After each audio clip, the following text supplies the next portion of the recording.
ಜೋರಾಯ್ತು DK HDK ನಡುವಿನ ಸಂಪತ್ತಿನ ಸವಾಲ್. ಅಜ್ಜಯ್ಯನ ಮೇಲೆ ಆಣೆ ಮಾಡ್ಲಿ ಅಂದಿದ್ಯಾಕೆ ಎಚ್ಡಿಕೆ? ಕುಮಾರಸ್ವಾಮಿ ಒಬ್ಬ blackmailer, hit and run ಅಂತೇಳಿ ಡಿಕೆಶಿ ಗರ್ಜನೆ.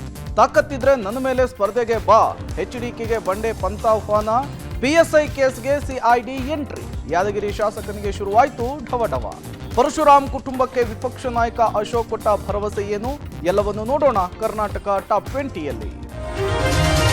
ಮೈಸೂರು ಚಲೋ ಪಾದಯಾತ್ರೆಯಲ್ಲಿ ಸಿಎಂ ವಿರುದ್ಧ ಮಾತ್ರವಲ್ಲದೆ ಡಿಸಿಎಂ ಡಿಕೆ ಶಿವಕುಮಾರ್ ವಿರುದ್ಧ ಕೇಂದ್ರ ಸಚಿವ ಕುಮಾರಸ್ವಾಮಿ ಘರ್ಜಿಸಿದ್ರು. ಸಿಎಂ ಸಿದ್ದರಾಮಯ್ಯ ಪತ್ನಿ ಹೆಸರಲ್ಲಿ 14 ಸೈಟ್ ಪಡೆಯೋಕೆ ನಮ್ಮ ವಿರೋಧ ಇಲ್ಲ, ಆದ್ರೆ ಅಧಿಕಾರ ದುರುಪಯೋಗ ಮಾಡಿಕೊಂಡು ಸೈಟ್ ಪಡೆದಿದ್ದಾರೆ ಅಂತ ಆರೋಪಿಸಿದ್ರು. ಡಿಕೆಶಿ ವಿರುದ್ಧ ಸಂಪತ್ತಿನ ಸವಾಲ್ ಹಾಕಿ ಅಬ್ಬರಿಸಿದ್ರು. ದಲಿತರಿಗೆ ಸೇರ್ಬೇಕಾದ 68 ಎಕರೆ ಜಮೀನನ್ನ ಡಿಕೆ ಶಿವಕುಮಾರ್ ಲಪ್ಟಾಯಿಸಿದ್ದಾರೆ. ನಾನು ಕೇತಗಾನಹಳ್ಳಿಯಲ್ಲಿ ವಂಚನೆ ಮಾಡಿ ಭೂಮಿ ಖರೀದಿ ಮಾಡಿದ್ದೆ, ಆದ್ರೆ ರಾಜಕೀಯ ನಿವೃತ್ತಿ ಹೊಂತೀನಿ ಅಂತ ಗುಡುಗಿದ್ದಾರೆ. ಹೆಣ್ಣು ಮಗಳನ್ನ ಕಿಡ್ನಾಪ್ ಮಾಡಿ ಆಕೆ ತಂದೆಗೆ ಬೆದರಿಸಿ ಸದಾಶಿವನಗರದಲ್ಲಿ ಸೈಟ್ ಬರ್ಸಿಕೊಂಡಿದ್ದೀರಿ. ನಾನು ಬಿಚ್ಚಿಡೋಕೆ ಹೋದ್ರೆ ಪುಟಗಟ್ಟಲೇ ಇದೆ. ಡಿಕೆಶಿಗೆ ಅಜ್ಜಯ್ಯನ ಶಾಪ ಶುರುವಾಗಿದೆ. ಪ್ರಾಮಾಣಿಕವಾಗಿ ಬೆಳೆದು ಬಂದಿದ್ದೀನಿ ಅಂತ ಇದ್ರೆ ಅಜ್ಜಯ್ಯನ ಮೇಲೆ ಪ್ರಮಾಣ ಮಾಡಿ ಅಂತ ಡಿಕೆ ಶಿವಕುಮಾರ್ಗೆ ಸವಾಲೆಸೆದಿದ್ದಾರೆ. ಇತ್ತ ಭ್ರಷ್ಟ ಸರ್ಕಾರ, ಭ್ರಷ್ಟ ಮುಖ್ಯಮಂತ್ರಿಯನ್ನ ಕಿತ್ತು ಹಾಕೋವರೆಗೂ ನಮ್ಮ ಹೋರಾಟ ಮುಂದುವರಿಯುತ್ತೆ ಅಂತ ನಿಖಿಲ್ ಕುಮಾರಸ್ವಾಮಿ ವಾಗ್ದಾಳಿ ನಡೆಸಿದ್ದಾರೆ. ಡಿಕೆ ಶಿವಕುಮಾರ್ ಹಿರಿಯರಿದ್ದಾರೆ. ಯಾರ್ಯಾರ ಆಸ್ತಿ ಎಷ್ಟು ವೃದ್ಧಿ ಆಗಿದೆ ಅಂತ ಜಗತ್ ಜಾಹೀರಾಗಿದೆ ಅಂತ ಸಂಪತ್ತಿನ ಸವಾಲ್ಗೆ ಟಾಂಗ್ ಕೊಟ್ಟಿದ್ದಾರೆ. ಯಾವ ರೀತಿಯ ಭೂಮಿಯನ್ನ ಬರ್ಸ್ಕೊಂಡ್ರಿ ಶಿವಕುಮಾರ್ ಅವರೇ? ಅಜ್ಜಯ್ಯನ ನೆನೆಸ್ಕೊಂಡು ಮಾತಾಡ್ತಿರಲ್ಲ, ಅದರ ಪಕ್ಕದಲ್ಲಿ ಇನ್ನೊಂದು ಭೂಮಿ,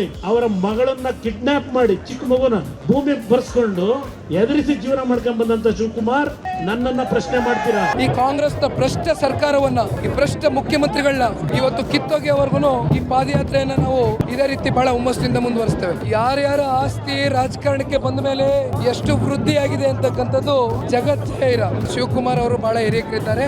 ನಮ್ಮ ಸಂಸ್ಕೃತಿಯನ್ನ ಬಿಟ್ಟು ಕೆಳಮಟ್ಟಕ್ಕೆ ಇಳಿಲಿಕ್ಕೆ ನಾವು ಯಾರು ಕೂಡ ಸಿದ್ಧರಿಲ್ಲ. ಮಾಜಿ ಸಿಎಂ ಕುಮಾರಸ್ವಾಮಿ ಹಾಗೂ ಡಿಸಿಎಂ ಡಿಕೆ ಶಿವಕುಮಾರ್ ನಡುವಿನ ಫೈಟ್ ತಾರಕಕ್ಕೇರಿದೆ. ಅಜ್ಜಯ್ಯನ ಮೇಲೆ ಆಣೆ ಮಾಡ್ಲಿ ಅಂತ ಕುಮಾರಸ್ವಾಮಿ ಸವಾಲಿಗೆ ಡಿಕೆ ಶಿವಕುಮಾರ್ ಆಕ್ರೋಶ ಸ್ಫೋಟಗೊಂಡಿದೆ. ಚನ್ನಪಟ್ಟಣದ ಜನಾಂದೋಲನ ಸಮಾವೇಶದಲ್ಲಿ ಕೌಂಟರ್ ಕೊಟ್ಟಿರುವ ಡಿಕೆಶಿ, ನೀನು ಹಿಟ್ ಅಂಡ್ ರನ್ ಕುಮಾರಸ್ವಾಮಿ ಅಂತ ಏಕವಚನದಲ್ಲೇ ಪ್ರಹಾರ ಮಾಡಿದ್ದಾರೆ. ನಾನು ಬೈ ಬರ್ತ್ ರೈತ, ನೀವು ಎಷ್ಟು ಬೆಳೆ ಬೆಳೆದಿದ್ದೀರಿ, ನನ್ನನ್ನ ಕಲ್ಲು ಕಳ್ಳ ಅಂದ್ರಿ. ನನ್ನ ಮೇಲೆ, ನನ್ನ ತಮ್ಮನ ಮೇಲೆ, ಪತ್ನಿ ಮೇಲೆ ಕೇಸ್ ಹಾಕ್ಸಿದ್ದಲ್ಲ, ಜೈಲಿಗೆ ಹಾಕಿದ್ದಾಗ ನನ್ನ ಆತ್ಮಸ್ಥೈರ್ಯ ಎಷ್ಟಿತ್ತು ಅಂತ ನೀನೇ ನೋಡಿದ್ದೆ. ನನ್ನ ಮೇಲಿನ ಕೇಸ್ ವಜಾ ಆಗಿದೆ ಗೊತ್ತಾ? ನಿನ್ನ ಅಕ್ರಮವನ್ನು ಪಟ್ಟಿ ಮಾಡಿಸ್ತಾ ಇದ್ದೀನಿ, ಅದರ ಬಗ್ಗೆಯೂ ತನಿಖೆ ಆಗತ್ತೆ ಅಂತ ಎಚ್ಚರಿಕೆ ಕೊಟ್ಟಿದ್ದಾರೆ. ಅಲ್ಲದೆ ಮೈಸೂರು ಚಲೋ ಪಾದಯಾತ್ರೆಗೆ ಪಾಪ ವಿಮೋಚನಾ ಪಾದಯಾತ್ರೆ ಅಂತ ಡಿಕೆಶಿ ಕುಟುಕಿದ್ದಾರೆ. ಕುಮಾರಸ್ವಾಮಿ ಅವರೇ ಈ ಭಾಗದಲ್ಲಿ ಆಯ್ಕೆಯಾಗಿದ್ರಿ, 6 ವರ್ಷ ಅಧಿಕಾರ ಮಾಡಿದ್ರಿ, ಪಾಪ ಪ್ಯಾಂಟ್ ಬಿಚ್ಚಿ ಪಂಚೆ ಹಾಕಿದ್ದೀರಿ, ಹುಟ್ಟಿದ ಕರು ಎಲ್ಲ ಗೂಳಿ ಆಗೋಕೆ ಸಾಧ್ಯ ಇಲ್ಲ ಅನ್ನೋ ಮಾತಿದೆ. ಹಾಗೆ ಎಲ್ಲರೂ ರೈತರಾಗಲು ಸಾಧ್ಯ ಇಲ್ಲ ಅಂತ ಟಾಂಗ್ ಕೊಟ್ಟಿದ್ದಾರೆ. ನಾನು ಪೆನ್ ಡ್ರೈವ್ ಹಂಚಿದ್ದೀನಿ ಅಂತ ಹೇಳಿದ್ದೆ. ನಾನು ಫೇಸ್ ಟು ಫೇಸ್ ಫೈಟರ್, ನನ್ನ ಮೇಲೆ ಒಂದು ಸಲ ಸೋತಿದ್ದಿ, ಮತ್ತೊಮ್ಮೆ ಬೇಕಿದ್ರೆ ಫೈಟ್ ಮಾಡೋಣ ಬಾ ಅಂತ ಕುಮಾರಸ್ವಾಮಿಗೆ ಡಿಕೆ ಶಿವಕುಮಾರ್ ಪಂಥಾಹ್ವಾನ ಮಾಡಿದ್ದಾರೆ. ಡಿಕೆ ಶಿವಕುಮಾರ್ ಪೆನ್ ಡ್ರೈವ್ ನ ಹಂಚಿಬಿಟ್ಟಿದ್ದಂತೆ. ಏನ್ರಿ, I am A straight fighter, I am A street fighter, I am A street fighter. ನಿನ್ಗೂ ಗೊತ್ತಿದೆ. ಮುಡಾ ಹಗರಣದಲ್ಲಿ ಸಿಎಂ ರಾಜೀನಾಮೆಗೆ ಆಗ್ರಹಿಸಿ ದೋಸ್ತಿಗಳ ಮೈಸೂರು ಚಲೋ ಪಾದಯಾತ್ರೆ 2ನೇ ದಿನ ಪೂರೈಸಿದೆ. ಬಿಡದಿಯಿಂದ ರಾಮನಗರದವರೆಗೆ ಪಾದಯಾತ್ರೆ ನಡೆದಿದ್ದು, ಪಾದಯಾತ್ರೆಗೂ ಮುನ್ನ ಬಿಡದಿಯಲ್ಲಿ ಬಹಿರಂಗ ಸಮಾವೇಶ ನಡೆಸಲಾಯಿತು. ಸಮಾವೇಶದಲ್ಲಿ ಕೇಂದ್ರ ಸಚಿವ ಕುಮಾರಸ್ವಾಮಿ, ನಿಖಿಲ್, ವಿಜಯೇಂದ್ರ, ಸುನಿಲ್ ಕುಮಾರ್, ಅಶ್ವಥ್ ನಾರಾಯಣ್, ಎಂ ಕೃಷ್ಣಪ್ಪ, ವೈರತಿ ಬಸವರಾಜು ಸೇರಿ ಹಲವರು ಭಾಗಿಯಾಗಿದ್ರು. ಇನ್ನು ವೇದಿಕೆಯಲ್ಲಿ ಮಾತನಾಡಿದ ವಿಜಯೇಂದ್ರ ಸರ್ಕಾರದ ವಿರುದ್ಧ ಗುಡುಗಿದ್ರು. ನಮ್ಮ ಪಾದಯಾತ್ರೆ ನೋಡಿ ಆಡಳಿತ ಪಕ್ಷ ಗಾಬರಿಯಾಗಿದೆ. ರಾಜ್ಯದ ಜನರ ಪರ ನಾವು ಸರ್ಕಾರಕ್ಕೆ ಪ್ರಶ್ನೆ ಕೇಳ್ತಾ ಇದ್ದೀವಿ. ನಮ್ಮ ಪ್ರಶ್ನೆಗಳಿಗೆ ಅವರು ಉತ್ತರ ಕೊಡಬೇಕು. ಅವರು ಉತ್ತರ ಕೊಡುವ ಬದಲು ಬೆದರಿಕೆ ಹಾಕ್ತಾ ಇದ್ದಾರೆ. ಸದನದಲ್ಲೂ ಅವರು ಅಕ್ರಮಗಳ ಬಗ್ಗೆ ಉತ್ತರ ಕೊಡಲಿಲ್ಲ. ಆದ್ರೆ ಉತ್ತರ ಕೊಡೋವರೆಗೂ ನಾವು ಬಿಡಲ್ಲ, ಹೋರಾಟ ಬಿಡೋದಿಲ್ಲ ಅಂತ ಗುಡುಗಿದ್ದಾರೆ. ಡಿಸಿಎಂಗೆ ಅಧಿಕಾರ, ಹಣದ ದರ್ಪ ಏರಿದೆ. ದುರಹಂಕಾರದಿಂದ ಡಿಸಿಎಂ ಡಿಕೆ ಶಿವಕುಮಾರ್ ಮಾತಾಡ್ತಿದ್ದಾರೆ ಅಂತ ವಿಜಯೇಂದ್ರ ವಾಗ್ದಾಳಿ ನಡೆಸಿದ್ರು. ಇವತ್ತು ಉಪಮುಖ್ಯಮಂತ್ರಿಗಳು ಮನ ಬಂದಂತೆ ಮಾತನಾಡ್ತಾ ಇದ್ದಾರೆ. ಅಧಿಕಾರದ ದರ್ಪ, ಅಧಿಕಾರದ ಅಹಂನಿಂದ ಇವತ್ತು ಉಪಮುಖ್ಯಮಂತ್ರಿಗಳೇನು ದುರಹಂಕಾರದಿಂದ ಮಾತನಾಡ್ತಾ ಇದ್ದಾರೆ. ಅವರು ಇವತ್ತು ರಾಜ್ಯದ ಜನತೆಗೆ ಉತ್ತರ ನೀಡಬೇಕಾಗಿದೆ. ಇಂಥ ದುರಹಂಕಾರ, ನಿಮ್ಮ ದುರಹಂಕಾರದ ನಡವಳಿಕೆ ಏನಿದೆ, ನಿಮ್ಮ ದುರಹಂಕಾರದ ನಡವಳಿಕೆಯಿಂದ ಅಭಿವೃದ್ಧಿ ಕೆಲಸನೂ ಆಗ್ತಾ ಇಲ್ಲ. ಯಾದಗಿರಿ ಪಿಎಸ್ಐ ಪರಶುರಾಮ್ ಸಾವಿನ ತನಿಖೆ ಚುರುಕುಗೊಂಡಿದೆ. ಪ್ರಕರಣದ ತನಿಖೆಯನ್ನು ಸರ್ಕಾರ ಸಿಐಡಿಗೆ ವಹಿಸಿದ್ದು, ತನಿಖಾ ತಂಡ ಯಾದಗಿರಿಗೆ ಆಗಮಿಸಿ ಇನ್ವೆಸ್ಟಿಗೇಷನ್ ಶುರು ಮಾಡಿದೆ. ಶಾಸಕ ಚಿನ್ನಾರೆಡ್ಡಿ ಪಿಎಸ್ಐ ವರ್ಗಾವಣೆಗಾಗಿ 30 ಲಕ್ಷ ಹಣಕ್ಕೆ ಡಿಮ್ಯಾಂಡ್ ಮಾಡಿದ್ರಿಂದಲೇ ನನ್ನ ಪತಿ ಸಾವನ್ನಪ್ಪಿದ್ರು ಅಂತ ಪತ್ನಿ ಆರೋಪಿಸಿದ್ರು. ಯಾದಗಿರಿ ನಗರ ಠಾಣೆಯಲ್ಲಿ ಶಾಸಕ ಚಿನ್ನಾರೆಡ್ಡಿ ಪಾಟೀಲ್ ತುನೂರ್ ಮಗ ಪಂಪನಗೌಡ ವಿರುದ್ಧ ದೂರು ದಾಖಲಾಗಿದೆ. ಸಿಐಡಿ ಅಧಿಕಾರಿಗಳು ಎಂಟ್ರಿ ಕೊಟ್ಟ ಬೆನ್ನಲ್ಲೇ ಶಾಸಕ ಚಿನ್ನಾರೆಡ್ಡಿ ಹಾಗೂ ಮಗನಿಗೆ ಟೆನ್ಷನ್ ಶುರುವಾಗಿದೆ. ಯಾದಗಿರಿ ಪೊಲೀಸರು ಸಿಐಡಿ ಡಿವೈಎಸ್ಪಿ ಪುನೀತ್ ತಂಡಕ್ಕೆ ಕೇಸ್ ಫೈಲ್ ಹಸ್ತಾಂತರಿಸಿದ್ದಾರೆ. ನಾನ್ ಬೇಲೆಬಲ್ ಅಪೀಲೇಬಲ್ ಸೆಕ್ಷನ್ ನಲ್ಲಿ ಕೇಸ್ ದಾಖಲಾಗಿರೋದ್ರಿಂದ ಅಪ್ಪ ಮಗ ಇಬ್ರು ನಾಪತ್ತೆಯಾಗಿದ್ದಾರೆ ಎನ್ನಲಾಗ್ತಾ ಇದೆ. ಈತ PSI ಆಗುವವರೆಗೂ ಪರಶುರಾಮ್ ಎಷ್ಟೆಲ್ಲ ಕಷ್ಟಪಟ್ಟಿದ್ರು ಅಂತ ಕೆಲವರು ಹಂಚಿಕೊಂಡಿದ್ದಾರೆ. PU ಫೇಲ್ ಆದ ಬಳಿಕ 2 ವರ್ಷ ಬೆಂಗಳೂರಿನಲ್ಲಿ ಕೂಲಿ ಕೆಲಸ ಮಾಡಿದ್ರಂತೆ. ನಾನು ಉನ್ನತ ಹುದ್ದೆ ಪಡೆಯಲೇಬೇಕು ಎಂಬ ಛಲದಿಂದ ವಾಪಸ್ ಊರಿಗೆ ಹೋಗಿ ಪದವಿ ಮುಗಿಸಿದ್ರಂತೆ. ಡಿಗ್ರಿ 3ನೇ ವರ್ಷದಲ್ಲಿ ಓದ್ತಾ ಇರುವಾಗಲೇ ಜೈಲು ವಾರ್ಡನ್ ಆಗಿ ನೇಮಕ ಆಗಿದ್ರಂತೆ. ಇಷ್ಟು ಕಷ್ಟಪಟ್ಟು ಸಾಧಿಸಿದ ಪರಶುರಾಮ್ ಶಾಸಕರ ದನದಾಹಕ್ಕೆ ಬಲಿಯಾದ್ರ ಅನ್ನೋದೇ ಅನುಮಾನ. ಈ ಮಧ್ಯೆ PSI ಪರಶುರಾಮ್ ಹೃದಯಾಘಾತದಿಂದ ನೆಲಕ್ಕೆ ಬಿದ್ದಿದ್ದ ಫೋಟೋ ಒಂದು ವೈರಲ್ ಆಗಿದೆ. ಯಾದಗಿರಿ PSI ಪರಶುರಾಮ್ ಸಾವಿನಿಂದ ಕುಟುಂಬಸ್ಥರು ಕಂಗಾಲಾಗಿದ್ದಾರೆ. ಹುಟ್ಟೂರು ಕೊಪ್ಪಳ ಜಿಲ್ಲೆಯ ಸೋಮನಾಳ ಗ್ರಾಮಕ್ಕೆ ಇದೊಂದು ದೊಡ್ಡ ಆಘಾತವಾಗಿದೆ. ಘಟನೆ ದಿನ ಏನಾಯ್ತು ಅಂತ ಪರಶುರಾಮ್ ತಂದೆ ಜನಕಮುನಿ ಪ್ರತಿಕ್ರಿಯಿಸಿದ್ದಾರೆ. ಶುಕ್ರವಾರ ಮಧ್ಯಾಹ್ನ ಇಬ್ಬರು ಸೇರಿ ಮನೆಯಲ್ಲಿ ಅಡುಗೆ ಮಾಡಿದ್ವಿ, ಚಿತ್ರಾನ್ನ ಮಾಡಿ ಊಟ ಮಾಡ್ಕೊಂಡಿದ್ವಿ. ಆನಂತರ ಅವನು ಹೋಗಿ ಅವನ ಕೋಣೆಯಲ್ಲಿ ಮಲಗಿದ್ದ. ರಾತ್ರಿ 8 ಗಂಟೆ ಹೊತ್ತಿಗೆ ಎಬ್ಬಿಸೋಕ್ ಹೋದಾಗ ಅವನು ಎದ್ದಿರ್ಲಿಲ್ಲ. ಬೆಡ್ ಬಳಿ ಸ್ವಲ್ಪ ರಕ್ತ ಬಿದ್ದಿತ್ತು. ಕೂಡಲೇ ಆಸ್ಪತ್ರೆಗೆ ಸೇರಿಸಿದ್ರು, ಅವನು ಬದುಕಲಿಲ್ಲ. ನಮ್ಮದು ತೀರಾ ಬಡತನದ ಕುಟುಂಬ. ಬಡತನದಲ್ಲೇ ಕಷ್ಟಪಟ್ಟು ಓದಿ ನೌಕರಿ ಪಡೆದಿದ್ದ. ಏನೇ ನೋವಾದ್ರೂ ಅವನ ಹೆಂಡತಿ ತಾಯಿ ಜೊತೆ ಹಂಚಿಕೊಳ್ತಾ ಇದ್ದ. ಶುಕ್ರವಾರ ಬೆಳಿಗ್ಗೆಯೇ ಯಾಕೋ ಬೇಜಾರಾಗಿದ್ದ. ಅವನ ಸಾವಿನಿಂದ ನಮಗೆಲ್ಲ ತುಂಬಾ ಆಘಾತವಾಗಿದೆ. ನನ್ನ ಮಗನ ಸಾವಿಗೆ ಕಾರಣರಾದವರನ್ನ ಬಂಧಿಸಬೇಕು. ನನ್ನ ಸೊಸೆಗೆ ಬದುಕೋಕೆ ದಾರಿ ಮಾಡಿಕೊಡ್ಬೇಕು ಅಂತ ಆಗ್ರಹಿಸಿದ್ದಾರೆ. ಮಗನನ್ನ ನೆನೆದು ತಾಯಿ ಕೂಡ ಕಣ್ಣೀರು ಹಾಕಿದ್ದಾರೆ. ಅಡಿಗೆ ಮಾಡ್ತನಪ್ಪ ಅಂದ, ಅಡಿಗೆ ಮಾಡಿದ. ಊಟ ಮಾಡಿ ಅವ್ನು ಬಾರಪ್ಪ ಅಂತ ಕರೆದ. ನೀನು ಊಟ ಮಾಡಪ್ಪ, ಹಿಂದಡಿ ಮಾಡ್ತಾನ ಅಂತ ಹೇಳಿದೆ. ಹೇಳಿದ ಮೇಲೆ ಆ ತಾಟಿಗೆ ಹಾಕಿನ ಬಾರಪ್ಪ ಆರ್ತೈತೆ, ಊಟ ಮಾಡಿಬಿಡೋಣ ಬಾ ಅಂತ. ಇಬ್ಬರು ಊಟ ಮಾಡಿದ್ವಿ. ತಾನು ಊಟ ಮಾಡಿದ. ಊಟ ಮಾಡಿ ಮಕ್ಕಂಡ್ರಿ. ಆವಾಗ ಹೋಗಿ ಎದ್ದೇಳ ತಮ್ಮ, ಎದ್ದೇಳಪ್ಪ ಒತ್ತಾಗೈತೆ ಎದ್ದೇಳ ಅಂತ ಎಬ್ಬಿಸ್ತಂತ ಹೋಗ್ಬಿಟ್ಟಾನ. 2 ದಿನ ಹೋಗಿ ಬರ್ತೀನಂತ ನಾನು ಏನಿಲ್ರಿ, ನಂದು ಟ್ರಾನ್ಸ್ಫರ್ ಆಗ್ಯದೈತವ, ನೀವು ಹೊಂಟು ನಿಂದಿರ್ತಾರಲ್ಲ. ಎಲ್ಲ ತಾಯಿ ತಂದೆಗಳು ದುಡ್ಡಿನ ವಿಚಾರ ನನಗೆ ಅಂದಿದ್ದು ಒಂದು ಮಾತು. ಈಗ ಎಲ್ಲಿದ್ದ ಕೊಡ್ತಾ ನಂಗೆ ಹಣ್ಣು. ನಾವು ಬಡತನ ಜನದಾಗ ಬಂದೀವಿ. ಇವತ್ತು ಮಂದಿ ಕಾಲಕ್ಕೆ ನನ್ನ ಮಗನ ತಂದು ತೋರಿ. ಯಾದಗಿರಿಯಲ್ಲಿ ಮೃತಪಟ್ಟ PSI ಪರಶುರಾಮ್ ನಿವಾಸಕ್ಕೆ ವಿಪಕ್ಷ ನಾಯಕ ಅಶೋಕ್ ಸೇರಿದಂತೆ ವಿಪಕ್ಷ ನಾಯಕರ ನಿಯೋಗ ಭೇಟಿಯಾಗಿದೆ. ಕೊಪ್ಪಳ ಜಿಲ್ಲೆಯ ಸೋಮನಾಳ ಗ್ರಾಮದಲ್ಲಿ ಕುಟುಂಬಸ್ಥರಿಗೆ ಸಾಂತ್ವನ ಹೇಳಿದ್ರು. ಈ ವೇಳೆ ಪರಶುರಾಮ್ ಶಿಕ್ಷಣ, ಪೋಸ್ಟಿಂಗ್ ಕುರಿತು ಮಾಹಿತಿ ಪಡೆದಿದ್ದಾರೆ. ಪರಶುರಾಮ್ ಸಹೋದರ ಹನುಮಂತಪ್ಪ ಬಿಜೆಪಿ ನಾಯಕರ ಬಳಿ ಅಳಲು ತೋಡ್ಕೊಂಡಿದ್ದಾರೆ. ಯಾದಗಿರಿ MLA ಚೆನ್ನಾರೆಡ್ಡಿ ಹಾಗೂ ಅವರ ಮಗ ಇಬ್ರು ದುಡ್ಡು ಕೇಳಿದ್ದಾರೆ. SC ಅನ್ನೋ ಕಾರಣಕ್ಕೆ ನನ್ನ ಕ್ಷೇತ್ರಕ್ಕೆ ಬೇಡ ಅಂದಿದ್ರು. ಇದರಿಂದ ನನ್ನ ತಮ್ಮ ನೊಂದಿದ್ದ ಅಂತ ಕಣ್ಣೀರಿಟ್ಟಿದ್ದಾರೆ. ಕೇಸ್ ದಾಖಲಿಸಿಕೊಳ್ಳದಂತೆ ಕೂಡ ಪೊಲೀಸರ ಮೇಲೆ ಒತ್ತಡ ಹಾಕಿದ್ರು ಅಂತ ಆರೋಪಿಸಿದ್ರು. ಕುಟುಂಬಸ್ಥರಿಗೆ ಸಾಂತ್ವನ ಹೇಳಿದ ಅಶೋಕ್ ತಾವು ನೆರವಾಗೋದಾಗಿ ತಿಳಿಸಿದ್ರು. ಪರಶುರಾಮ್ ಪತ್ನಿ ಇಂಜಿನಿಯರಿಂಗ್ ಓದ್ತಾ ಇದ್ದು ಆಕೆಗೂ PSI ಹುದ್ದೆ ಕೊಡಬೇಕು ಅಂತ ಹನುಮಂತಪ್ಪ ಮನವಿ ಮಾಡಿಕೊಂಡ್ರು. 50 ಲಕ್ಷ ಪರಿಹಾರ ನೀಡಬೇಕು. ಅವರ ಮಕ್ಕಳ ಶಿಕ್ಷಣ ಜವಾಬ್ದಾರಿಯನ್ನ ಸರ್ಕಾರವೇ ಹೊರಬೇಕು ಅಂತ ಬಿಜೆಪಿ ನಾಯಕರು ಸರ್ಕಾರಕ್ಕೆ ಒತ್ತಾಯಿಸಿದ್ರು.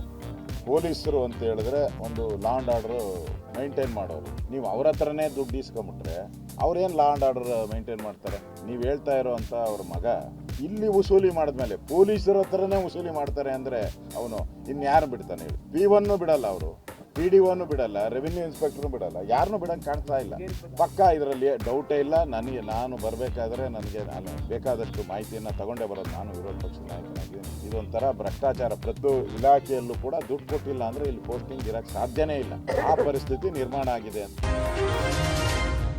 ಭೀಕರ ಭೂಕುಸಿತದಿಂದಾಗಿ ಕೇರಳದ ವಯನಾಡು ಅಕ್ಷರಶಃ ರುದ್ರಭೂಮಿಯಂತಾಗಿದೆ. ಸಾವಿನ ಸಂಖ್ಯೆ 360ರ ಗಡಿ ದಾಟಿದೆ. ಮುಂಡಕ್ಕೈ ಹಾಗೂ ಚೂರಲ್ಮಲದಿಂದ 260ಕ್ಕೂ ಹೆಚ್ಚು ಮಂದಿ ನಾಪತ್ತೆಯಾಗಿದ್ದಾರೆ. 6ನೇ ದಿನವೂ ಕಾರ್ಯಾಚರಣೆ ಮುಂದುವರೆದಿದ್ದು ಅಲ್ಲಲ್ಲಿ ಹೆಣಗಳು ಸಿಗುತ್ತಲೇ ಇವೆ.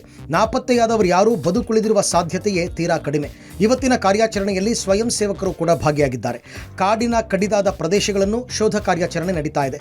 ಸ್ವಯಂ ಸೇವಕರ ಕಾರ್ಯಾಚರಣೆ ವೇಳೆಗೆ 20ಕ್ಕೂ ಹೆಚ್ಚು ಮೃತದೇಹಗಳು ಪತ್ತೆಯಾಗಿವೆ. ಕೇರಳದ ಕಾಡಿನಲ್ಲಿ ಶವಗಳಿಗಾಗಿ ಹುಡುಕಲಾಗ್ತಾ ಇದ್ದು ಹೆಲಿಕಾಪ್ಟರ್ ಮೂಲಕ ಮೃತದೇಹವನ್ನು ಸಾಗಿಸಲಾಗ್ತಾ ಇದೆ. ನಿನ್ನೆ ಸ್ವಯಂ ಸೇವಕರ ತಂಡ ಕಾಡಿನ ಒಳಗೆ 4 ಕಿಲೋಮೀಟರ್ ಪ್ರವೇಶಿಸಿ ಹುಡುಕಾಟ ನಡೆಸಿತು. ಇವತ್ತು ಕೂಡ ಅರಣ್ಯ ಪ್ರದೇಶದಲ್ಲಿ ಮೃತದೇಹಗಳಿಗಾಗಿ ಕಾರ್ಯಾಚರಣೆ ಮುಂದುವರೆದಿದೆ. ಸರ್, ನೀವು ಎಲ್ಲಿಯವರು ಮತ್ತು ಹೇಗೆ ನಡೀತಿದೆ ರಕ್ಷಣಾ ಕಾರ್ಯ? ನಮ್ಮ ಮನೆಯಲ್ಲಿಂದ ಒಂದು 5 ಕಿಲೋಮೀಟರ್ ದೂರ ನಾವು ಇಲ್ಲಿಂದ ಒಂದು 20 ಬಾಡಿ ತನಕ ನಾವು ತೆಗೆದಿದ್ದೀವಿ. ಇಲ್ಲಿಂದ ಪ್ರಶ್ನೆ ಆಗಿರೋ ಆವತ್ತಿಂದ ಇವತ್ತಿವರೆಗೂ ನಾವು ಬಂದು ಎಲ್ಲ ಹುಡ್ಕೊಂಡು ನಾವು ಮಾಡ್ತಾ ಇದ್ದೀವಿ. ನಾವು ಕೆಳಗೆ ಹೋಗಿ ಹುಡುಕ್ತಾ ಇದ್ದೀವಿ. ಇಲ್ಲಿಂದ ಆ ಥರ ಮಾಡ್ತಾ ಇದ್ದೀವಿ. ಈಗ ಇದ ಬೋರ್ಡ್ ಇದೆಯಾ ಇಲ್ವಾ ಅಂತ ನಾವು ನೋಡ್ತಾ ಇದ್ದೀವಿ. ಅದಕ್ಕೋಸ್ಕರ ನಾವು ಇವತ್ತು ಬಂದಿರೋದು. ಈಗ ನಾವು ಕೆಳಗೆ ಹೋಗ್ತಾ ಇದ್ದೀವಿ. ನಾವು ಇಲ್ಲಿ ಸಿಕ್ಕಿರೋದೆಲ್ಲ ಹೆಲಿಕಾಪ್ಟರ್ ಬಂದು ಪಿಕಪ್ ಮಾಡ್ಕೊಂಡು ಹೋಗಿದ್ದಾರೆ. ಅವ್ರಿಗೆ ಇನ್ಫಾರ್ಮ್ ಮಾಡಿದ್ರೆ ಸಾಕು. ಅದಕ್ಕೆ ಪೊಲೀಸರನ್ನ ನಮ್ಮ ಜೊತೆ ಕಳಿಸಿದ್ದಾರೆ, ಇಬ್ಬರನ್ನ ಕಳಿಸಿದ್ದಾರೆ. ನಮ್ಮ ಅವ್ರ ಹತ್ರ ಹೇಳಿದ್ರೆ ಅವ್ರು ಇನ್ಫಾರ್ಮ್ ಮಾಡಿಬಿಟ್ಟು ಹೆಲಿಕಾಪ್ಟರ್ ಬಂದು ಅದು ಪಿಕಪ್ ಮಾಡ್ಕೊಂಡು ಹೋಗ್ತಾರೆ. ಬಟ್ ನಾವು ನಡ್ಕೊಂಡು ಹೋಗ್ಬೇಕು. ನಮ್ಗೆ ಹೆಂಗೂ ನೋಡೋಕ್ಕಾಗಲ್ಲ. ಸಿಕ್ಕಾಪಟ್ಟ ಆಳ ಇದೆ. ಭಾಳ ರಿಸ್ಕ್ ಇಟ್ಕೊಂಡು ನಾವು ನಡ್ಕೊಂಡು ಹೋಗ್ಬಿಟ್ಟು ಅದು ಸಿಕ್ಕಿದ ಅಂತ ಹೇಳಿದ್ರೆ ಅದು ಏನು ಸಿಕ್ಕಿದ್ರೆ ಅಂದರೂ ಕೂಡ ಅವರು ಹೆಲಿಕಾಪ್ಟರ್ ಬಂದು ಅದು ತಗೊಂಡು ಹೋಗ್ಬಿಡ್ತಾರೆ. ಕೇರಳದ ಸುಚಿಪ್ಪಾರ ಫಾಲ್ಸ್ನಲ್ಲಿ 11 ಮೃತದೇಹಗಳು ಸಿಕ್ಕಿವೆ. ಭೂಕುಸಿತ ಸಂಭವಿಸಿದ ಮುಂಡಕ್ಕೈ ಹಾಗೂ ಚೂರಲ್ಮಲದಿಂದ 5 ಕಿಲೋಮೀಟರ್ ದೂರದಲ್ಲಿ ಈ ಫಾಲ್ಸ್ ಇದೆ. ಚಲಿಯಾರ್ ನದಿ ರಭಸವಾಗಿ ಹರಿದ ಪರಿಣಾಮದಿಂದಾಗಿ ಗ್ರಾಮದಲ್ಲಿದ್ದ ಕಾರು, ಸಿಲಿಂಡರ್, ಕುಕ್ಕರ್ ಸೇರಿದಂತೆ ಗೃಹೋಪಯೋಗಿ ವಸ್ತುಗಳು ಕೂಡ ಕೊಚ್ಚಿ ಬಂದಿವೆ. ವಾಹನಗಳು ನಜ್ಜುಗುಜ್ಜಾದ ಸ್ಥಿತಿಯಲ್ಲಿ ಪತ್ತೆಯಾಗಿವೆ. ಸೋಮವಾರ ರಾತ್ರಿ ಸಂಭವಿಸಿದ ಜಲಪ್ರಳಯ, ಭೂಕುಸಿತದ ತೀವ್ರತೆ ಎಷ್ಟರ ಮಟ್ಟಿಗೆ ಇತ್ತು ಅಂತ ಇದರಿಂದಲೇ ಊಹಿಸಿಕೊಳ್ಳಬಹುದು. ಚಲಿಯಾರ್ ನದಿ ತುಂಬಿ ಹರಿದು ಜಲಪಾತ ಸೃಷ್ಟಿಯಾಗಿತ್ತು. ನಿನ್ನೆ 11 ಶವಗಳು ಸಿಕ್ಕಿರೋದ್ರಿಂದ ಇವತ್ತು ಕೂಡ ಸುಚಿಪ್ಪಾರ ಫಾಲ್ಸ್ನಲ್ಲಿ ಶವಗಳಿಗೆ ಶೋಧ ಮುಂದುವರೆದಿದೆ. ಮುಂಡಕೈ ಹಾಗೂ ಚೂರಲ್ಮಲದಲ್ಲಿ ನಡೆದಂಥ ಗುಡ್ಡ ಕುಸಿತದಿಂದ ದೇವರ ನಾಡು ಕೇರಳ ಅಕ್ಷರಶಃ ತತ್ತರಿಸಿ ಹೋಗಿದೆ. ಸದ್ಯ ನಾನಿದೀಗ ಸೂಚಿಪುರ ಫಾಲ್ಸ್ನಲ್ಲಿದ್ದೇನೆ. ಸೂಚಿಪುರ ಫಾಲ್ಸ್ನಲ್ಲಿಯೂ ಕೂಡ ನಿನ್ನೆ 11 ಮೃತದೇಹಗಳು ಪತ್ತೆಯಾಗಿದ್ದು, ಆ ಹಿನ್ನೆಲೆಯಲ್ಲಿ ಈಗಲೂ ಕೂಡ ಈ ಒಂದು ಫಾಲ್ಸ್ನ ಸನಿಹ ಹಾಗೂ ಅಕ್ಕಪಕ್ಕದಲ್ಲೇ ಒಂದು ಕಾರ್ಯಾಚರಣೆ ಕೂಡ ಆರಂಭಿಸಿರ್ತಕ್ಕಂಥದ್ದು ನಾವು ಕಾಣ್ತಾ ಇರೋ ದೃಶ್ಯದಲ್ಲಿ ಕಾರು ಸಂಪೂರ್ಣವಾಗಿ ನಜ್ಜುಗುಜ್ಜಾಗಿರ್ತಕ್ಕಂಥದ್ದನ್ನು ನಾವು ಕಾಣ್ತಾ ಇದ್ದೀವಿ. ಅಷ್ಟೊಂದು ರಭಸವಾಗಿ ನೀರು ಹರಿದು ಬಂದಿತ್ತು ಅಂತಲೇ ಹೇಳ್ಬೋದು. ನೀವು ಕಾಣ್ತಾ ಇರ್ತಕ್ಕಂಥದ್ದು ಗೃಹೋಪಯೋಗಿ ವಸ್ತುಗಳು, ಮನೆಯಲ್ಲಿ ಬಳಸ್ತಕ್ಕಂಥ ಸಿಲಿಂಡರ್ ಹಾಗೂ ಕುಕ್ಕರ್ ಸೇರಿದಂತೆ ಮನೆಯಲ್ಲಿ ಉಪಯೋಗಿಸ್ತಕ್ಕಂಥ ಗೃಹೋಪಯೋಗಿ ವಸ್ತುಗಳು ಕೂಡ ಸಂಪೂರ್ಣವಾಗಿ ನೀರಿನಲ್ಲಿ ಕೊಚ್ಚಿ ಬಂದಿರತಕ್ಕಂಥದ್ದು. ಅಷ್ಟರ ಮಟ್ಟಿಗೆ ಈ ಒಂದು ಪ್ರದೇಶದಲ್ಲಿ ಆ ದಿನದ ಒಂದು ಘಟನೆ ನಡೆದಿರ್ತಕ್ಕಂಥದ್ದನ್ನು ನಾವು ಕಾಣ್ತಾ ಇದ್ದೀವಿ. ವಯನಾಡಿನಲ್ಲಿ ಸಾವಿನ ಕೇಕೆ ಮುಂದುವರೆದಿದೆ. ನಾಪತ್ತೆಯಾದವರ ಶವಗಳಿಗೆ ಶೋಧ ಕಾರ್ಯ ಮುಂದುವರಿತಾ ಇದೆ. ಚೂರಲ್ಮಲದಲ್ಲಿ ಎನ್ಡಿಆರ್ಎಫ್ ಕಾರ್ಯಾಚರಣೆ ವೇಳೆ ಶವದ ಕುರುಹು ಪತ್ತೆಯಾಗಿದ್ದು, ಕಟ್ಟಡವನ್ನ ಒಡೆದು ಜೆಸಿಬಿ ಮೂಲಕ ಕಾರ್ಯಾಚರಣೆ ನಡೆಸ್ತಾ ಇದ್ದಾರೆ. ಇನ್ನೊಂದು ಕಡೆ ಜಲಪ್ರಳಯದಲ್ಲಿ ತನ್ನ ವಾರಸುದಾರರನ್ನ ಕಳೆದುಕೊಂಡಿದ್ದ ಶ್ವಾನವೊಂದು ಮನೆಯವರನ್ನ ಕಂಡ ಕೂಡಲೇ ಓಡೋಡಿ ಬಂದ ಮನ ಕಲುಕುವ ದೃಶ್ಯ ಕಂಡು ಬಂದಿದೆ. ಲಿಯೋ ಎಂಬ ಶ್ವಾನ ಮನೆ ಒಡತಿ ಉಮಾ ಅವರನ್ನ ನೋಡಿದ ತಕ್ಷಣ ಪ್ರೀತಿಯಿಂದ ಓಡಿ ಬಂದಿದೆ. ಚೂರಲ್ಮಲದಲ್ಲಿ ಗುಡ್ಡ ಕುಸಿತದಿಂದಾಗಿ ಮನೆಯವರನ್ನೆಲ್ಲ ಕಾಳಜಿ ಕೇಂದ್ರಕ್ಕೆ ಶಿಫ್ಟ್ ಮಾಡಲಾಗಿತ್ತು. 6 ದಿನಗಳ ಬಳಿಕ ಚೂರಲ್ಮಲಗೆ ಬಂದ ಉಮಾರನ್ನು ಕಂಡು ನಾಯಿ ನಿಟ್ಟುಸಿರು ಬಿಟ್ಟಿದೆ. ಚೂರಲ್ಮಲದಲ್ಲಿ 6 ದಿನದ ಕಾರ್ಯಾಚರಣೆ ಕೂಡ ನಡೀತಾ ಇರ್ತಕ್ಕಂಥದ್ದು. ಈಗಾಗಲೇ ಒಂದು ಮೃತದೇಹದ ಸುಳಿವು ಸಿಕ್ಕಿದೆ. ಆ ಹಿನ್ನೆಲೆಯಲ್ಲಿ ಜೆಸಿಬಿ ಮೂಲಕವಾಗಿ ಆ ಮೃತದೇಹವನ್ನ ಎತ್ತುವಂಥ ಕೆಲಸಕ್ಕೆ ಇಲ್ಲಿನ ಒಂದು ರಕ್ಷಣಾ ಸಿಬ್ಬಂದಿ ಕೂಡ ಮುಂದಾಗಿರ್ತಕ್ಕಂಥದ್ದು ನೀವು ದೃಶ್ಯಗಳು ಕೂಡ ಗಮನಿಸ್ಬೋದು. ಇದೀಗ ನಾನು ಚೂರಲ್ಮಲದಿದ್ದೀನಿ. ಚೂರಲ್ಮಲದಲ್ಲಿ ಈಗಾಗಲೇ ಜೆಸಿಬಿಯಿಂದ ಒಂದು ಮನೆಯ ಒಳಭಾಗದಲ್ಲಿ ಮೃತದೇಹ ಪತ್ತೆಯಾಗಿರ್ತಕ್ಕಂಥದ್ದು ನಾವು ಕಾಣ್ತಾ ಇದ್ದೀವಿ. ಮೃತದೇಹದ ಸುಳಿವು ಸಿಕ್ಕ ಹಿನ್ನೆಲೆಯಲ್ಲಿ ಇಲ್ಲಿರ್ತಕ್ಕಂಥ ಸೇನಾ ಸಿಬ್ಬಂದಿ ಮತ್ತು ರಕ್ಷಣಾ ಸಿಬ್ಬಂದಿಗಳು ಕೂಡ ಒಂದು ಮೃತದೇಹವನ್ನು ಹೊರತೆಗೆಯುವಂಥ ಕೆಲಸಕ್ಕೆ ಮುಂದಾಗಿದ್ದಾರೆ ಅಂತಲೇ ಹೇಳ್ಬೋದು. ಸಾಕಷ್ಟು ಜನರು ಕೂಡ ಮೃತದೇಹವನ್ನು ತೆಗೆಯುವಂಥ ಕೆಲಸಕ್ಕೆ ಮುಂದಾಗಿದ್ದಾರೆ. ಮತ್ತು ಮಾರ್ಕಂಡೇಯ ನದಿಗೆ ಆಯ ತಪ್ಪಿ ಬಿದ್ದಿದ್ದ ಯುವಕ ಓಂಕಾರ್ ಪಾಟೀಲ್ ಶವವಾಗಿ ಪತ್ತೆಯಾಗಿದ್ದಾನೆ. ನಿರಂತರ ಕಾರ್ಯಾಚರಣೆ ನಡೆಸಿದ ಎಸ್ಡಿಆರ್ಎಫ್ ಸಿಬ್ಬಂದಿ ಶವವನ್ನ ನದಿಯಿಂದ ಹೊರತೆಗೆದಿದ್ದಾರೆ. ಬೆಳಗಾವಿ ತಾಲೂಕಿನ ಅತಲಗ ಬಳಿ ನಿನ್ನೆ ಸಹೋದರರಿಬ್ರು ಬೈಕ್ ಸಮೇತ ನಾಲೆಗೆ ಬಿದ್ದಿದ್ರು.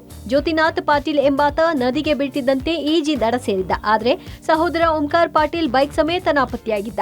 ಎಸ್ಡಿಆರ್ಎಫ್ ಕಾಕತಿ ಪೊಲೀಸರು ಜಂಟಿ ಕಾರ್ಯಾಚರಣೆ ನಡೆಸಿ ಬೈಕ್ ಪತ್ತೆ ಹಚ್ಚಿದ್ರು. ಬಳಿಕ ಓಂಕಾರ್ ಪಾಟೀಲ್ ಮೃತದೇಹ ಕೂಡ ಪತ್ತೆಯಾಗಿದೆ. ಶ್ರಾವಣದ ಪ್ರಯುಕ್ತ ಹೇರ್ ಕಟಿಂಗ್ ಮಾಡಿಸಲು ಜೊತೆಯಲ್ಲೇ ಹೋಗಿದ್ರು. ವಾಪಸ್ ಬರುವಾಗ ಆಯ ತಪ್ಪಿ ಇಬ್ಬರು ನದಿಗೆ ಬಿದ್ದಿದ್ರು. ಡಿಸಿಪಿ ಪಿವಿ ಸ್ನೇಹ ಸ್ಥಳದಲ್ಲೇ ಇದ್ದು ಕಾರ್ಯಾಚರಣೆ ನೋಡ್ಕೊಂಡ್ರು. ನಿರಂತರ ಕಾರ್ಯಾಚರಣೆ ಬಳಿಕ ಓಂಕಾರ್ ಪಾಟೀಲ್ ಶವವಾಗಿ ಪತ್ತೆಯಾಗಿದ್ದಾನೆ. 11 ಜನರ ಸಾವಿಗೆ ಕಾರಣವಾಗಿದ್ದ ಅಂಕೋಲದ ಶಿರೂರಿನ ಗುಡ್ಡ ಕುಸಿತ ಸ್ಥಳದಲ್ಲಿ ಮತ್ತೆ ಗುಡ್ಡ ಕುಸಿತ ಇದ್ದು ಜನ ಆತಂಕಕ್ಕೆ ಒಳಗಾಗಿದ್ದಾರೆ. ದೊಡ್ಡ ಮಟ್ಟದ ಗುಡ್ಡ ಕುಸಿತವಾದ ಸ್ವಲ್ಪ ದೂರದಲ್ಲೇ ರಾಷ್ಟ್ರೀಯ ಹೆದ್ದಾರಿ 66ರ ಭಾಗದಲ್ಲಿ 2 ಕಡೆ ಮಣ್ಣು ಕುಸಿತಗೊಂಡಿದೆ. ಗುಡ್ಡದ ಮಧ್ಯೆ ನೀರು ಕೂಡ ಜಿನುಗ್ತಾ ಇದ್ದು ತೇವಗೊಂಡಿರುವ ಗುಡ್ಡ ಯಾವ ಕ್ಷಣದಲ್ಲಾದ್ರೂ ದೊಡ್ಡ ಮಟ್ಟದಲ್ಲಿ ಕುಸಿಯಬಹುದು ಅನ್ನೋ ಭಯ ಶುರುವಾಗಿದೆ. ವಾಹನ ಸವಾರರು ಕೂಡ ಗುಡ್ಡದ ಭೂತದಿಂದ ಕಂಗಾಲಾಗಿದ್ದಾರೆ. ಪಶ್ಚಿಮ ಘಟ್ಟ ಭಾಗದಲ್ಲೂ ಹಲವು ಕಡೆ ನಿರಂತರವಾಗಿ ಭೂಕುಸಿತ ಸಂಭವಿಸ್ತಾ ಇದೆ. ಮಲೆನಾಡಿನಲ್ಲಿ ಮಳೆಯ ಅಬ್ಬರ ಮುಂದುವರೆದಿದೆ. ಶಿವಮೊಗ್ಗ ಜಿಲ್ಲೆ ಸಾಗರ ತಾಲೂಕಿನ ವಿಶ್ವವಿಖ್ಯಾತ ಜೋಗ ಜಲಪಾತ ಮೈದುಂಬಿ ಹರಿತಾ ಇದೆ. ಹಾಲ್ನೊರೆಯಂತೆ ಧುಮ್ಮಿಕ್ಕುತ್ತಿರುವ ಜೋಗ ಜಲಪಾತದ ಶೃಂಗಾರವನ್ನು ವರ್ಣಿಸೋದಕ್ಕೆ ಅಸಾಧ್ಯ.